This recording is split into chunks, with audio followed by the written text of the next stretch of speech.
Bienvenue à ce tout premier numéro de votre émission À nous le sport. Comme vous le savez très bien, c'est une émission qui vous débriefe toute l'actualité sportive. Alors aujourd'hui, À nous le sport n'est pas sur son plateau habituel. Nous sommes déplacés. Nous sommes l'ITC Ngaliema Bozomona Nasimanabiso. Alors pourquoi Tozali Awa À nous le sport s'est déplacé pour ces grands événements? Il y a entraînement général, il y a association de boxeurs, il y a Ngaliema, boxeur Ngaliema Sangani Lelo pour créer structure Moko Eko Sangi Sabango. Aux la champion d'Afrique, aux la champion de médaille d'or, bronze, d'argent, Baronia Sangani Lelo pour Sangi Sabaïde ensemble. Et il est question de cet entraînement général et aussi durant ces numéros, co-présenter les comités officiels et co-diriger l'association. Alors nous bel et bien, comme je le disais, ITC Ngaliema dans la commune de Ngaliema, précisément à Binzaouzone, À nous le sport va vous faire vivre cet événement en long et en large. Bon, soit entraînement, leçons et puis sparring Pekozala Awa, en tout cas avec de grands coachs, coach national, coach, il y a attente Bazali Awa, qu'on a diriger entraînement général. En tout cas, les amoureux de la boxe anglaise, en tout cas, serrez vos ceintures car te décoller déjà bon mon spectacle Ezo Kozelabino Najour Yalelo. Vous pouvez le remarquer, en tout cas, c'est déjà l'entraînement. L'entraînement a déjà débuté. Ça se passe très bien ici. Bazana séance à les sangs, les échauffements, les sangs, et puis ils vont aller comme ça, mollo mollo. Là, on salue les coachs Poba. Les coachs Poba, c'est un grand coach en tout cas. Yemoutou à Sali Honneur, il y a quoi invité à Chocomo et puis télévision et précisément l'émission À nous le sport pour découvrir en intégralité.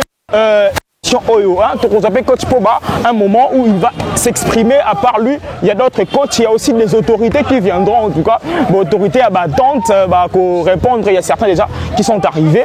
Monsieur Soubazoya, Bazan Anzela, Bakoya, Boko Zwabango, micro, il y a nous le sport, Boko, Kabango. Et puis surtout les athlètes aussi vont s'exprimer parce que Awa est un essentiel comme lobby, en tout cas parce que Awa, on a des boxeurs, des champions d'Afrique.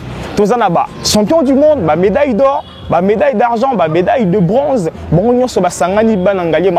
que l'association Oyo soit formée. Alors, Tozali Awa, l'émission continue et on se retrouve juste après. Makambo Kitoko Tozomona.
J'avais interdit.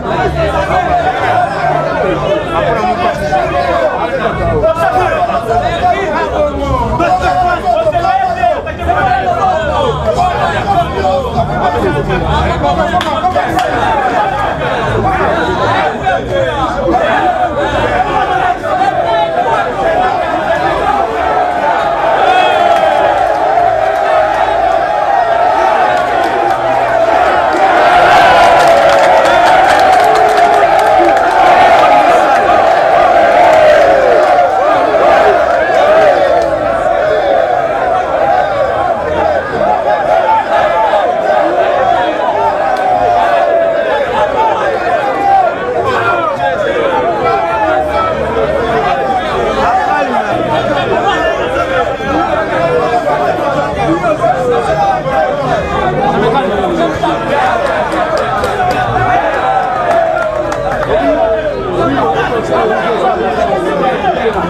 Pour Babunda combat professionnel, Alors biso nyonso tokotira tokozala kimia mpona kotala combat wana.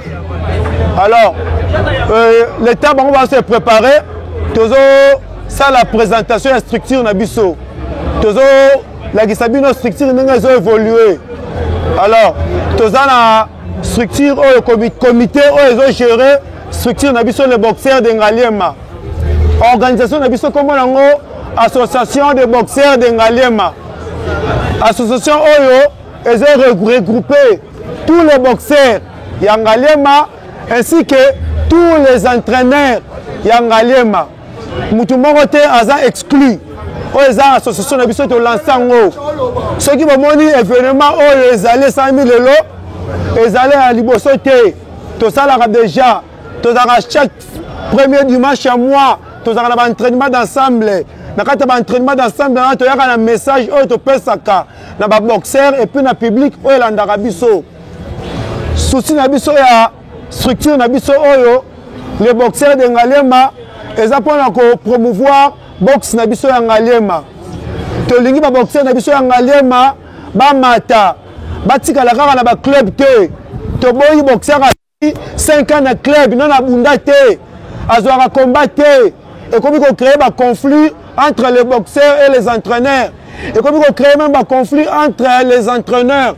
Parce que ils ont combattu, ils ont combat bundisi mwana et comme oh ne yango wana structure oh te monter yango te créer yango pour que tout le monde la rancune wana mutna mutaza la libre ya combattre boxeur na ye na ring mutna so coach nyonso ce qui combat opportunité combat zali to relancer yango to repesa faveur na entraîneur nyonso na club nyonso bazwa combat pour boxeur na bango ba mata structure oyo to lingi unité to lingi to sungana to zona ba élaboration un statut un règlement d'ordre na biso oyo za ko salama déjà to avancer nango to ko lakisa bino pe modèle ya fiche d'adhésion na biso oyo structure na biso alors oh bozo mona ba avantage nyonso bino bokuta nango na structure na biso prochainement et vous allez poser la membre à structure na biso faut la mutu oyo au fiche d'adhésion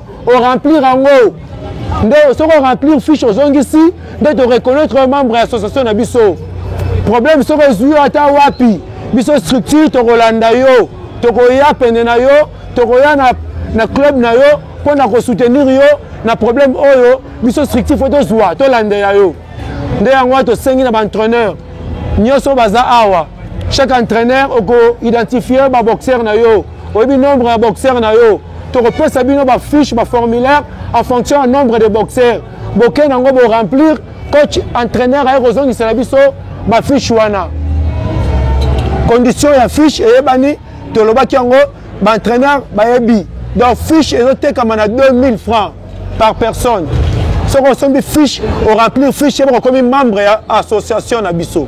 Alors sans plus tarder to koleka na présentation. Il y a comité directeur, comité équipe dirigeante, où vous avez diriger l'association OYO.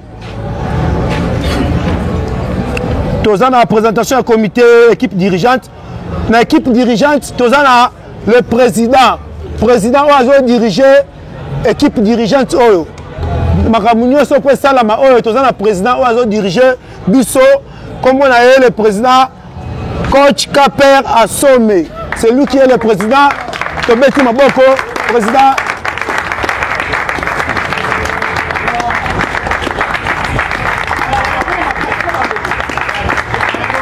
Merci, président. Wana ezalaki président na biso ya structure. Oya Molandisi ya président na biso. Tola la premier vice-président. Kombo na ezali coach Kabongo Mandef. Oyo à côté les mains. Tous nos applaudissements.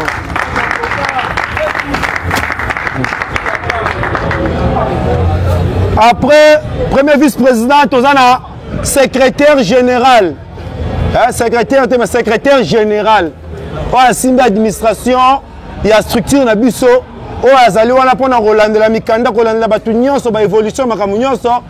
Ezangai o nazali boso na bino coach Lumière Ntimba.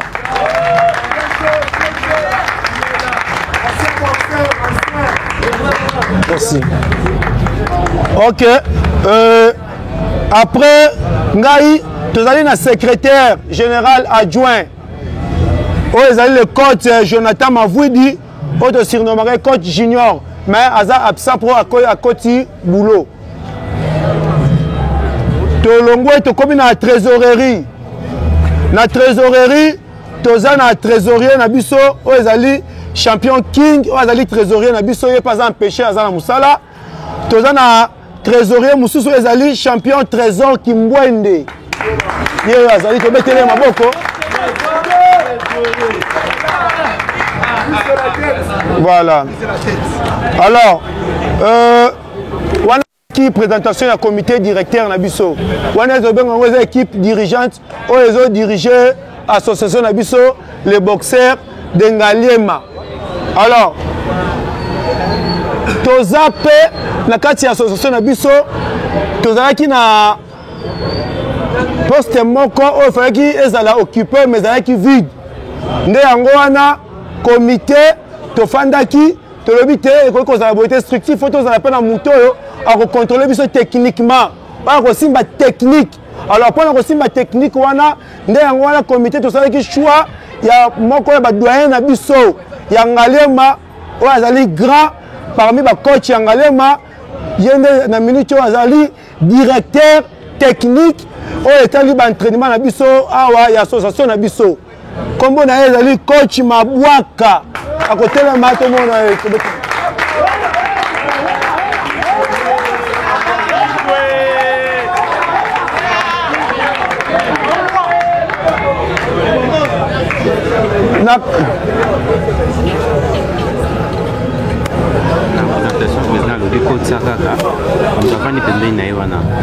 le patron Eric Kassom, il a comme un sponsor officiel. Ok, ouais. Toko bakisa lisusu parmi bato to bakisa ki to pona ki to mona ki baza bako travailler na biso to za na directeur technique de coach Mabwaka to za lisusu na communicateur or ça or on relais ba information na biso ceux qui te lancent on a ba plateforme même physiquement et ça le coach Carlos a communicateur na biso ye to betele maboko.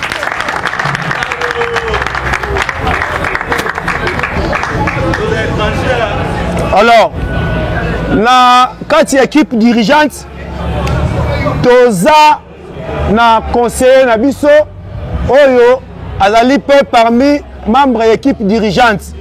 Alors conseiller wana azali parmi biso, il est parmi nous. Il est parmi les artisans de ce qui se fait.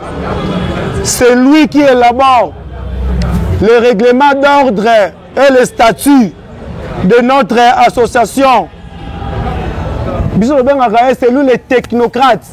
C'est le technocrate de l'association. C'est lui qui est le technicien, technocrate, le technicien de l'association. Héros dans l'ombre, qui est aussi notre doyen, le grand coach, coach John Kalambai. Quand on retient le matin, applaudit pour nous.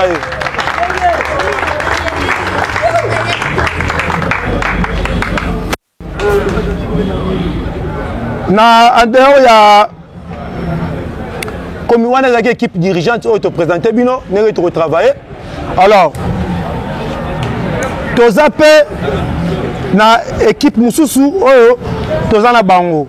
Maintenant là, nous allons vous présenter nos frères, nos amis, nos honorables. En passant, ils sont tous disciples du noble art qui ont accepté de nous accompagner dans cette noble aventure. Ils n'ont pas attendu que nous soyons grands et forts, mais ils ont accepté de nous accompagner dès la création de l'association, par amour, par fraternité, par solidarité. Nous allons demander au public de les applaudir frénétiquement avec vivacité. Il s'agit de le président d'honneur Mpassi Mazoa qui est empêché, le président d'honneur Didier Mpengue qui est empêché, et présentement là nous avons le président d'honneur Poba, coach Poba qui est le président d'honneur. Tobetele Maboko, applaudissements. Merci.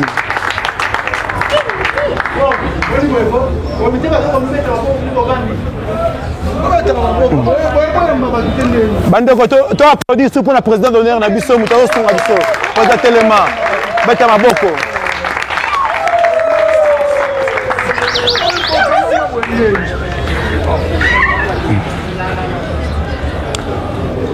Toza lisusu na président Nabiso pe azali awa parmi ba président Nabiso balingi accompagner biso ko banda na structure Nabiso ti place torokende ti makambo tokozala nango na sepeli mingi bolimbisa toloba na lingala na sepeli mingi na bosangani na bino eloko impressionné nga nombre ya baboxeur na moni awa na ndenge mosala ezali kosalema. C'est pour cela bozomona na sud otobengi mwamba epai ya président Eric bakomi plus fort par rapport na biso bakote mosusu. Mais initiative oyo bo soutenir bakambi oyo balakisi bino pour que mokambi asala eloko ya malamu il faut kuta respect epai ya bato oyo azali kokamba. Alors soki baboxeur bokozala na botosi bato bafani likolo bakosala makambo minene mpe ngaliema okende liboso. Boyei na biso awa ezali na tina monene toye mpo na kolakisa bato ya ngaliema moko na bino azwi ngolu ete azala promoteur ya boxe pe azwi licence na ye ya promoteur ya boxe ye mwana ngaliema yango ekosungama biso na kombo ya Fédération Congolaise de Boxe oyo ezali kokambema na Général Major Ilunga Luyoyo pe na kombo ya Ligue Nationale de Boxe Professionnelle oyo tozali na ngolu ya kokamba tozali kolakisa banda lelo ete Messier Asome Kaper oyo azali awa atelema pe bobetela ye maboko banda lelo akomi promoteur national za icône ya Afrique. Alors biso mabe na biso toyeba kokumisa baoyo ya biso te bana ngalie bobetela ye maboko.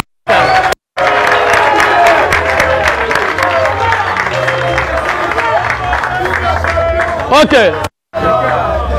coach Kaper tolingi tozwa banzengala mosusu Merci Bino, merci pour l'accueil. Et puis nalingi na féliciter Bino Makasi pour na mosala o boza osala. Boza jeunesse, boza sala penza fierté yangaliema. Ngana s'engager. Bana la vandi na zomo na ndenge bozo bimisa ba énergie, ndenge boza na volonté à osala boxe. En tout cas, na sepeli na makasi. Alors, on a un message moro ya muke karanena yebisa bino. Nzambe oyo a permettre que tokuta na lelo awa. Yende ayebi place tozo kende. Bisika nyoso tokokende ensemble. Ngana zana bino lelo ti na suka.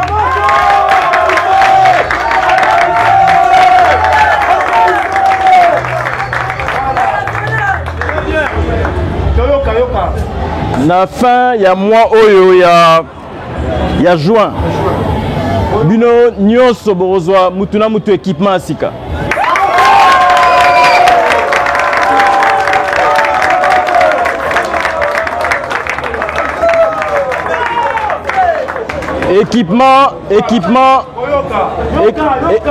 équipement eza ganté.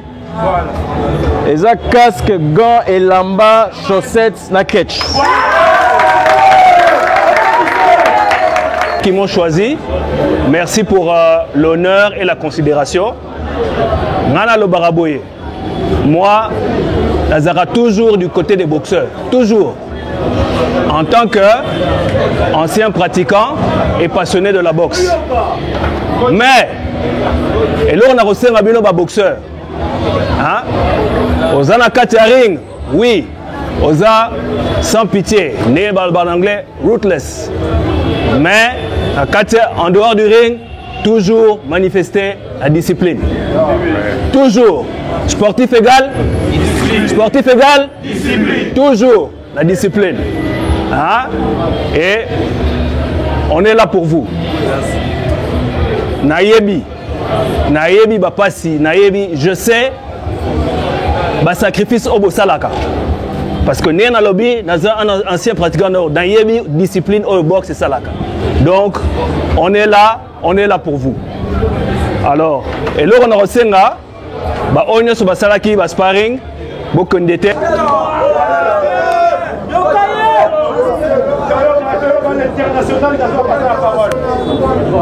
Merci beaucoup pour la parole. La Télémili Bosso Nabino en tant que président de la structure Oyo Nyonso, président de la coach Nyonso, na boxeur Nyonso au Bazako se retrouver na Katia commune Ngaliema. Boxeur Nyonso Azako œuvrer na Katia commune Ngaliema et ngolo ba boza na Katia structure na biso. De deux na Télémi en tant que promoteur na Katia RDC, donc na Katia République démocratique du Congo.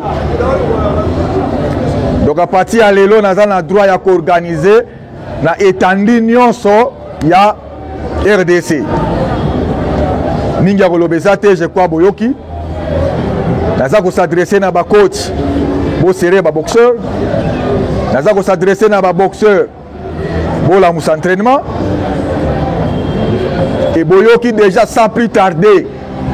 Tout ça la première gala dans le mois d'août.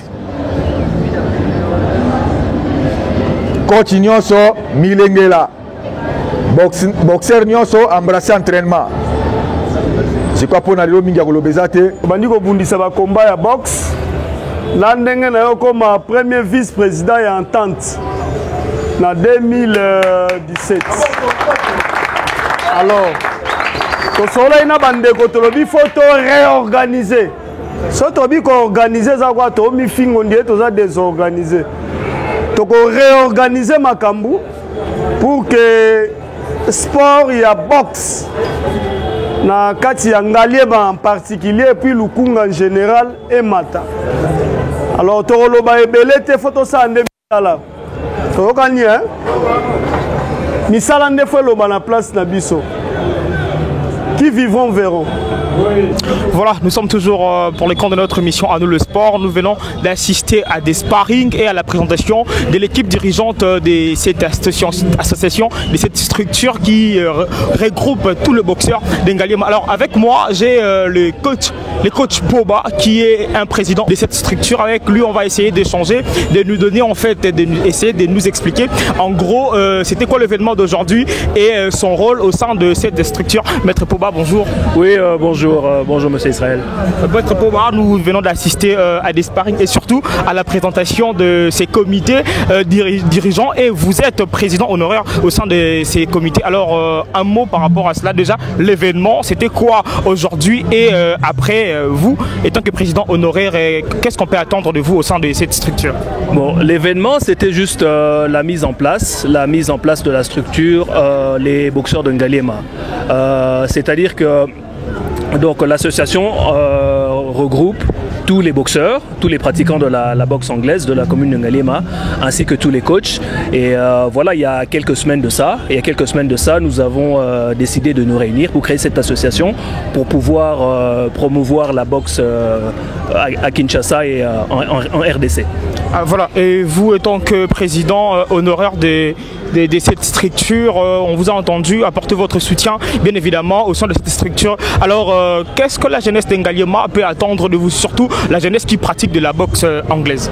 Bon, comme je l'ai dit tout à l'heure, vous savez, moi je suis toujours du côté des boxeurs parce que je connais les difficultés liées à ce sport en tant qu'ancien pratiquant. Bon, je dis ancien parce que j'ai plus 20 ans, mais je m'exerce toujours. Donc je connais les difficultés liées à ce sport et si je peux apporter mon aide, comment dire, logistique, je vais le faire pour aider ces jeunes qui, bon, des fois, ce qui leur manque, c'est juste le manque de moyens, hein, le manque de soutien, le manque d'encadrement. Donc si on peut les aider en leur apportant soutien moral d'abord, soutien logistique et soutien financier, voilà, c'est ça le... Alors, coach, vous allez regarder la caméra et lancer un message à tous ces coachs ou clubs qui ne se sont pas encore inscrits dans la structure et surtout à ces jeunes qui se livrent encore dans le phénomène Kuluna au lieu de venir pratiquer ces nobles métiers qui est la boxe, parce qu'il y a des encadreurs comme vous qui n'êtes pas seulement là à donner des leçons de la boxe mais aussi vous encadrer dans plusieurs manières. Alors coach, un message à cette population qui vous regarde. Oui, donc je tiens à dire que d'abord le sport c'est bon pour la santé, hein, le sport c'est bon pour la santé. Bien que la boxe soit un sport dangereux, je le concède, mais si vous êtes bien encadré, il y a moyen de faire quelque chose de grand. Vous savez, le sport qui est la boxe, ce merveilleux sport qui est la boxe, a produit des grandes personnalités telles que Mohamed Ali, paix à son âme, telles que George Foreman qui nous a quittés récemment, paix à son âme, tels que Bernard Hopkins. Bon, je ne vais pas les nommer tous parce qu'ils sont nombreux. Donc j'invite tous les boxeurs et tous les coachs de la commune de Ngaliema à nous rejoindre. C'est une structure qui est encore, encore naissante, mais on va aller en grandissant et on en tirera quelque chose de grandiose, de positif, j'en suis persuadé. Merci beaucoup coach. C'est moi qui vous remercie. Okay. Voilà, en continuant, on va essayer de prendre les réactions de quelques athlètes qui ont combattu, surtout ceux qui ont pris part à sparring, hein, on va essayer de les reprendre et comme impression ce sont comme le coach Bobadi. La structure est encore naissante, mais nous avons vu des talents purs, hein. Moi personnellement j'ai remarqué des talents purs, j'ai remarqué ces boxeurs là qui m'ont ébloui en tout cas par les sparring. On va les rechercher, on va essayer de voir s'ils sont où, question de les interviewer, d'avoir leur avis sur les combats qui se sont passés aujourd'hui. Nombreux, bonjour champion. Bonjour. C'est présenté. C'est le champion Matondo Liévin de la commune de Ngaliema. Bon champion, Tomonio Awa, ça veut dire que vous avez fait partie de la structure ou association de boxeurs de Ngaliema. Alors, l'impression que vous avez gagné pour la séance d'entraînement général, il y a l'élo, le comité dirigeant au Kisibino.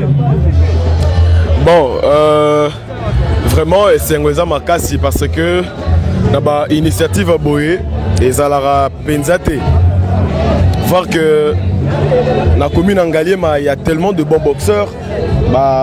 Doit mis pesa comme il faut, mais na technique na union sur KI parce que Amoni azo pesa belé mais azo zoité. Il n'y avait pas vraiment des opportunités place ni Moutako s'en sortir que Abundi personne la fierté commune, que ça la fierté mboka. En même temps moi rémunération ça, famille zo vivre et des choses comme ça. Vraiment initiative ça ma casse vraiment to sepeli na idéo l'international grand coach Caper, les grands promoteurs na minito donc tout ça sûr n'a pas toyé billet. D'accord, merci beaucoup champion, à la prochaine. Alors on va prendre un coach. Lui là, bonjour coach. Bonjour. Bonjour coach. Bonjour. Alors vous pouvez vous présenter devant la caméra. Ouais. Le coach. Voilà, je me présente au nom de monsieur coach bienvenu Miwidiku. Naza coach il y a Dragon Master 01 à 02. Tozo œuvre toujours na structure na biso ya Ngaliema. Alors coach, namoni kutuba athlète non pe babunda kilelo, on est en train de coacher.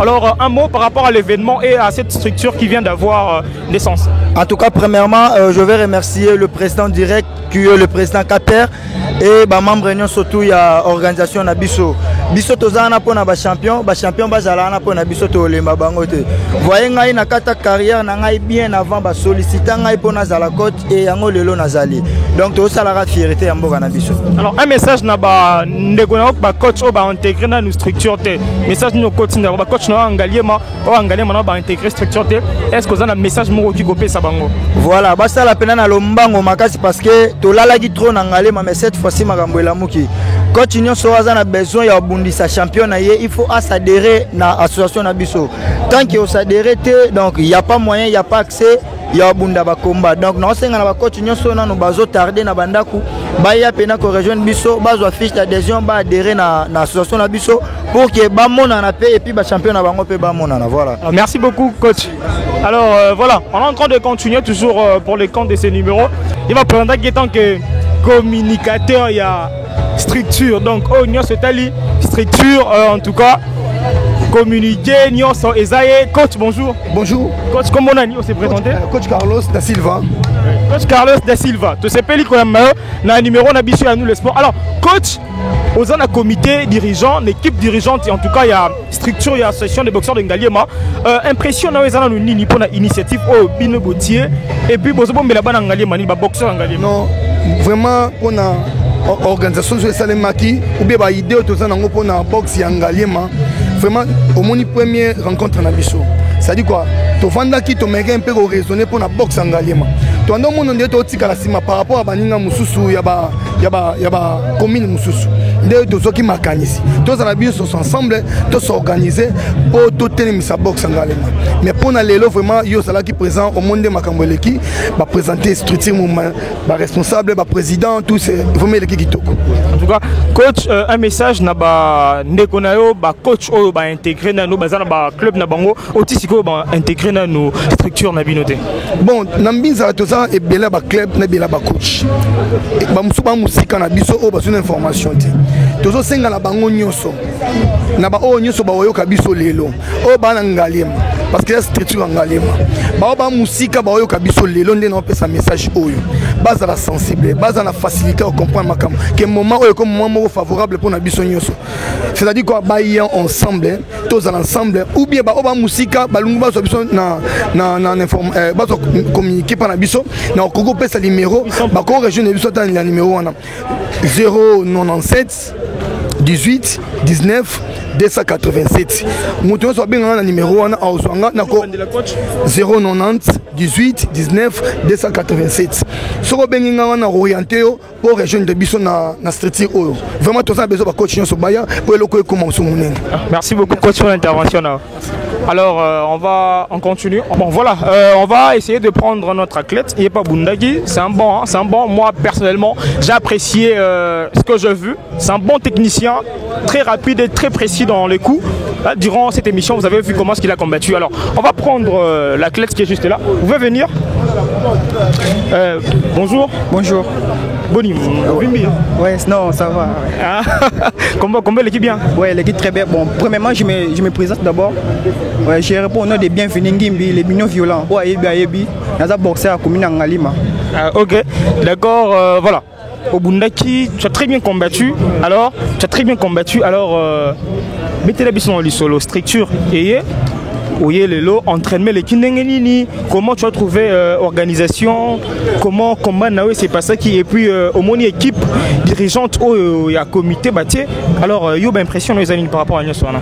Bon, premièrement dans ces pays l'entraînement dans l'équipe na presta qui paie la salle de ronde en tout cas et l'équipe n'a très bien et puis na félicité ba coach na biso na likaniso ba aussi pour ba sa boxe na commune Ngaliema message na ngezaka ke ba doyen na biso ba tika boxe po to bunda ba kombe belé to zombongo te au bundi comment mais suka ba peso milk ba peso sardine donc ils ba doyen na biso belé ba tika boxe ni ba tika boxe préféré bakine baikola misala maboko mpo batali ke bosi apesa énergie na ye mais ase retrouve te yango na passe bango message oyo bazonga en tout cas makambo abi ezali.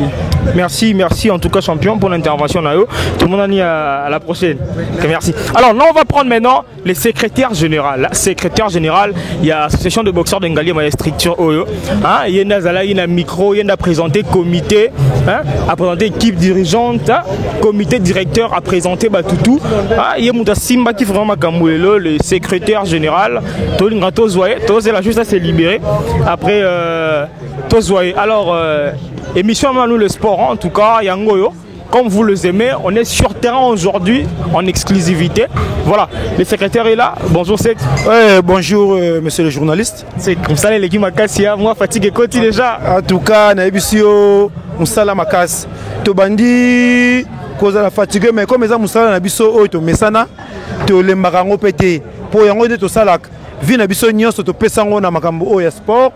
To lingi sport mingi sport za monde na biso yango ndeza musala na biso oyo to pona donc toza wana penza pona yango. Alors c'est au présentant pesa na combo na yo après voilà au komeka ko betela ba téléspectateurs ya monde entier hein na chaîne to komi ya télévision na YouTube ndeko Eliezer Tokokoma.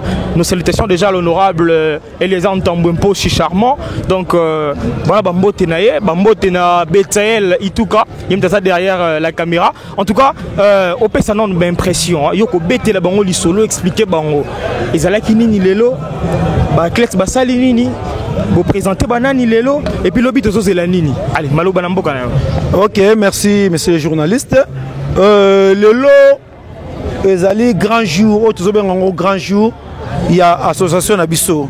Ils a association autres bengango les boxeurs d'Engaliema. Association ils ont regroupé tous les boxeurs de la commune de Ngaliema. Eux sont entraîneurs, eux sont boxeurs, eux sont boxeurs à Kalabengo doyen, ils sont boxeurs. Nous sommes en Ngaliema à faire partie de l'association Nabiso Oyo. Alors association Oyo, tout ça pourquoi?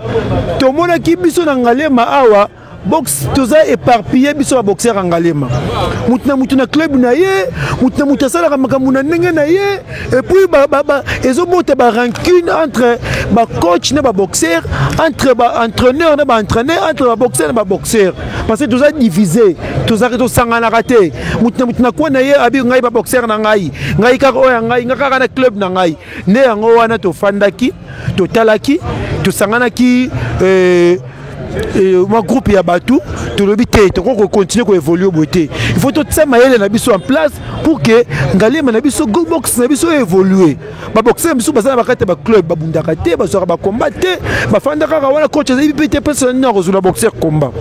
De sur ce, tu le baki to sangana pour que tout le monde la bloque on soit divergence wana, tout ça na le ba moko peut permettre ba boxer na biso ba évoluer ba club na biso peut eyebana.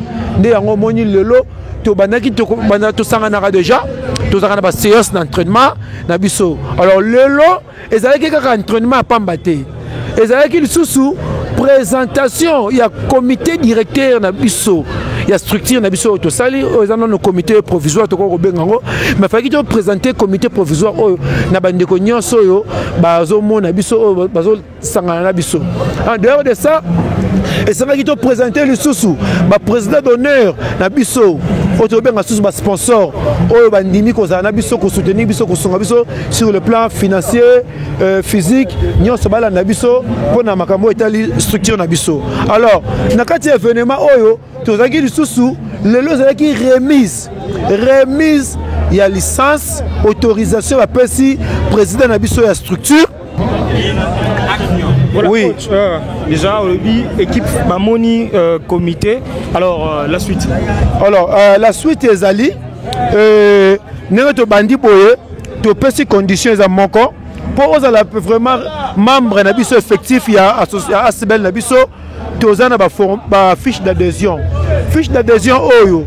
Boxeur nyonso, entraîneur nyonso a obligé de recevoir fiche nabiso pour que akoma membre na biso soko sombi fiche oyo ndoko mi membre association na kati association ils ont des avantages ils ont tellement ébélé pour bénéficier des avantages association na biso il faut osomba fiche na biso association oyo to bandi boye to zui même promotion ba comment to organiser ba combat sur le plan national alors to linga ba ba membre association na biso ba kozala ba ko bénéficier liboso na ba avantage nyonso konoya na ba association na biso nde to bengisi ba entraîneur nyonso ba tikali nanu ba boxeur nyonso ya ngalema oyo bazoye bateke biso to sangana oyo ba yebi to sangana ba ya ba pusana ba ya ba sangana biso bazonga simate makamuso ya avancé le train est en marche ba ba otika la sima bo tika bo zonga simate bo ya bo sangana biso poto sa la force ngalema ekende liboso CG.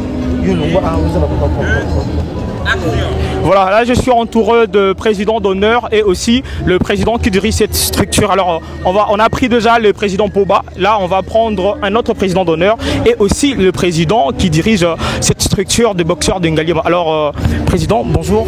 Bonjour.